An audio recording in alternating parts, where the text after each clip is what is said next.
again.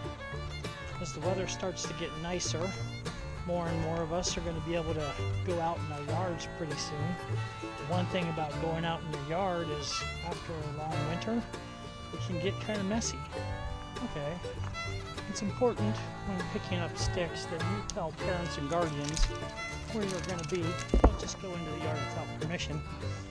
Also, it's good to have a place where sticks are supposed to go. So check and see. Where are you supposed to put all the sticks that you pick up? If you have a wagon or even a tarp that you can pick sticks up on and then put them in your wagon or in your tarp, that might save you a few steps walking around back and forth. But if that isn't available to you, then you can just grab as many as your hands will hold and then take it over to the pile. Add on to the pile and go back for more.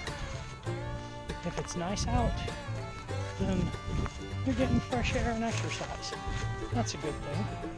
And if you bring somebody out with you, then you can spend time with somebody out in your yard, making it look a little nicer, getting ready for summer when it's hot and time to play.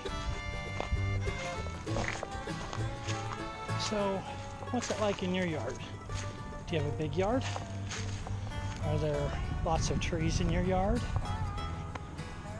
Do you have a little yard and there's almost no trees? That would make it easier.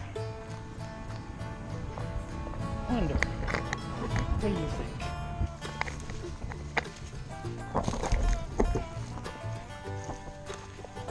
Sometimes sticks you just picked up fall down out of your arms and you have to turn around and go pick them up again.